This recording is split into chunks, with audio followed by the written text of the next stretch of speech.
Mga kapanyawan, anya na ang Hugyawan sa Set Panyawan. Tuluman ng maghahatag og impormasyon, mga giya ug mga dugang kasayuran alang mamahimo kitang himsog ug luwas sa mga balatian.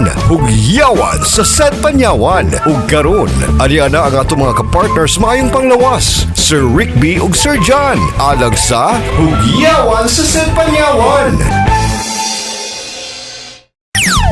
Luzon, Visayas, Mindanao sa kamayong adlaw kaninyong tanan ug welcome sa atong pagpanaguban na napod kining atong tulumanon karon sa maayong nga panglawas atong kini kanatos maayong kabubuton sa SED Marketing and of course ania na po ang atong hugyawan sa SED Panyawan. Sama sa naandan ania gyapon kining atong partners sa atong health nga maghatag og impormasyon kaala mo kahibalo aron kita maluwas sa mga balatian. Si Sir John sa kamayong adlaw kanimo. Yes, mga doon naman sa Rick, no? Tara tumatik mo na, kumusta ka mo tara?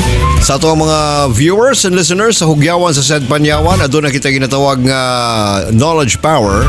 Di na itong kasagara gid nga naisgutan ang mga nagkadaing yung mga klase sa mga problema sa panglawas. And of course, adunay pagtubag ang mga produktong herbal sa SED Marketing. And sama sa nandan, aniya na po ang ato ang mga paghisgot sa mga importanteng mga angayan natong mga mahibaluan. Today, Sir John, ang atong paghisgutan kaning ginatawag nato nga pagpaubos sa blood pressure. Lumatod pa nila, daghan kuno kayo ang mga makatabang no para mapaubos nato ang atong blood pressure.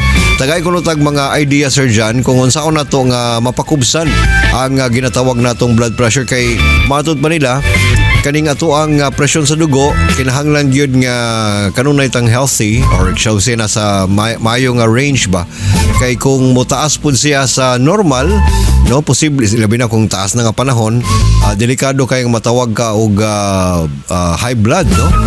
So atong nisgutan karon Sir John ang mga pamaagi, mga key lifestyle changes and mga natural aids no para matabangan nato atong kaugalingon nga mapakubsan nato ang atong taas nga sugar level. Go ahead Sir John. So may mga idea nga matabang nimo sa atong mga kaigsunan nga taas og presyon sa dugo nga gustong magpakubos sa ilahang presyon. Go ahead Sir John.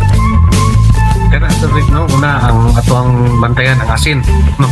Tungod kay ang asin, muna'y una sa minerales nga adunay sodium. Kung asa ang sodium, adunay ang tubig. Kung adunay tubig, no? Mataas ang presyon sa dugo.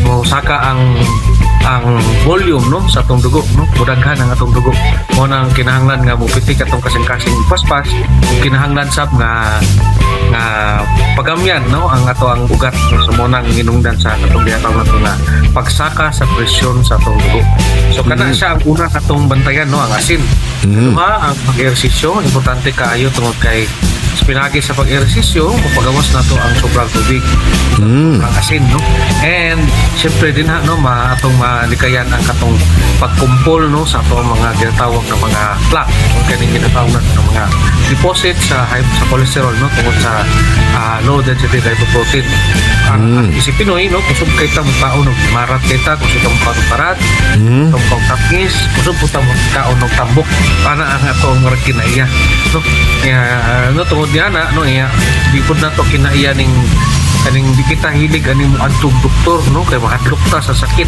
no so tungod diana no di nato ma-monitor kung unsa ba gyud ang estado no sa ato ang panglawas gyud sa karon gyud na panglawas no estado kana siya no auto pag-ehersisyo katulo ang katong pagkaon sa mga green leafy vegetables isa sabi no usahay kaning mga bata nato or kaning ato mga siguro di naman sila mga bata kaning ato mga manghod usay kaning mga tag 18 anyos 20 anyos no pero nagababa ang edad no nakagwit na kung 30 tahon 40 tahon 60 tahon no ang kasagaran na hypertension moabot na sa mga tag 20 hon ang edad no so mga edad na tag 18 years old 20 years old tungod na sa ilahang pagkaon na ginakaon and tungod sa lifestyle na ilahang kung sa sila no exercise sedentary sige cellphone sige tanaw TV or naga-games no so sometimes kinahanglan ako mangod na basin og maayo kung undangon niya ng iyang sedentary lifestyle mag-exercise siya and siyempre no ang katong pagkaon sa mga green leafy vegetables so kaning atong mga greens sa Rick no makatabang kaya na sa taas sa vitamin C, taas po na siya sa fiber, which makatabang po dito sa katong pagpahinay, no, sa katuganing cholesterol, katong kaukaw sa mga low density lipoprotein sa lipid, din na sa to ang mga ulat, no, makadaot na siya. So munang para madungagan itong mga HDL na to, ika na sa mga plant-based na mga products na mga oil. Na yan ang kaukawon aron nga matanggal din na o dili ta maging at-risk hypertension. Sinunduman nato si Rick no nga kani atong hypertension mo ni ang number 1 cause of kidney failure. So huwag na sa preventing nga always good nga monitor ang atong blood pressure. Sa mga kaigsunan nato diya karon nga nagapaminaw nga gusto makaangkon og pagtubag sa ginatawag natong pagpakubos sa ato ang presyon sa dugo. Una ni ini timani ang giingon ni Sir John, physical activity. Number 2, dietary adjustments, no? Or kaning ginatawag natong taas nga pagkaon sa mga fruits, vegetables, mga whole grains ug mga low fat dairies. Apil pa niini kanang ginatawag nga pagpakubos sa asin o usab ang kanang ginatawag natong weight management or pag-manage nato sa atong gingbugaton. And ang paglimita o baka pag-undang sa alcohol o usab kaning pagpanigarilyo. Apil na usab niini kaning pag-manage nato sa atong stress, and of course ang kalidad sa ato ang pagkatulog. Mo ni mga tubag para sa mga kaigsunan nato nga gusto makubsan ang ilahang ginatawag nga problema sa pagtaas silang presyon sa dugo. And of course, dili po nato ikalimtan igsuon nga ang said marketing aduna po'y pagtubag niya na. Kabalo ba ka nga igsuong Sir John nga ang ato aning said panyawan nga kape, no, ang said panyawan coffee mix, since aduna man kini siya ginatawag natong purple corn, taas kini siya og pagtabang para sa ato ang kalawasan. Gumikan kay kaning purple corn or kaning ginatawag nato nga mais tapol, sa Tagalog kaning ginatawag nilang mais morado. Usa kani siya ka nindutan kaayo nga makatabang sa pagkontrol sa ato ang blood pressure, tungod kay kani siya nga klaseng tanom adunay taas nga antioxidant level para makikumbate sa ginatawag natong inflammation, and of course pag reduce sa risgo sa pag-angko nato sa mga chronic diseases sama aning taas nga presyon sa dugo.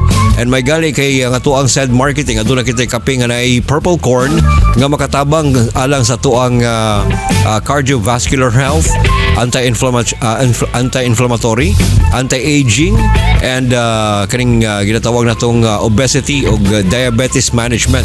No, munang nindutan kayo ning atong kape kay bisan pag mga diabetic o Sir John makainom na sa ato ang kape. Pinaagi ning atong said panyawan coffee mix. Timani mga igalaigso ng atong coffee aduna kini siya pagtabang kanato, no. Una adunay panyawan herb, ikaduha adunay na siya mangosteen nga taas kani siya sa antioxidant level, and of course aduna pud kini siya purple corn nga di na pamatud-an nga anti-inflammatory, and makatabang pud kini siya sa paghinlo sa atong mga dugo. And of course kaning atong ginatawag nga ang pagpatamis, by the way Sir John, is kaning ginatawag nato nga stevia, no. Nindutan kaayo ang ato ang kape, gumikan kay bisan pag diabetic patients lagi makainom sa ato ang nindutan kay nga kape. Mo nang kung ikaw gusto nimo matabangan imong kaugalingon nga medyo na ipagtaas ang imong presyon sa dugo, timani kanunay nga pwede kang magkape sa ato ang said panyawan coffee mix para matambalan nimo or matabangan nimo imong kaugalingon nga mapakubsan nimo ang imong ginatawag nga taas nga presyon sa dugo. Sir John, salamat kayo sa kay gayuna nagyan nga nagkauban kita rong adlaw o ginauton ta nga kaning atong mga listeners and viewers nakakatuna pod og mga importanteng mga information alang sa ato ang maayong kahimsog. Sir John? Yes, salamat kay Sir Rick no sa another chance na pagpunta pa dahil pagyapon sila sa pagsubaybay na itong programa. Sa ato ang mga viewers and listeners, tiwani kanunay igsuon nga dunay mga pagtubag ang atong mga produktong herbal sa said marketing sa mga bisan unsang matang sa mga problema sa panglawas. Taas nga presyon sa dugo, taas nga ginatawag nato nga cholesterol, aduna kita said panyawan with garlic. Kung taas ang sugar level o nay problema sa ato ang pagpangihi, adunay problema sa ato ang mga tiyan, no, sa ato ang mga internal organs, said panyawan plus. Kung panalitan adunay problema sa dysmenorrhea, adunay kalisod sa pagpangihi, adunay kita said Cogon herbal capsule. Haplas igsuon said liniment oil, ang kape ang said panyawan coffee mix. Inyong nabati ang tulumanong hugyawan sa Sed Panyawan. Tulumanong naghahatag og impormasyon, mga giya ug mga dugang kasayuran alang mamahimo kitang himsog ug luwas sa mga balatian gamit ang mga produktong herbal sa Sed Marketing. Ang Sed Panyawan Plus Mangosteen, Sed Panyawan with Garlic, Sed Kogon Herbal Capsule, Sed Liniment Oil, Sed Panyawan Coffee Mix, ug ang mga sabon nga Sed Celebrity Beauty Soap ug Sed Celebrity Kojic Soap. Hugyawan sa Sed Panyawan. At ang nilang gihapon kini nga tulumanon sa sunod nga higayon. Daghang salamat sa inyong paglantaw.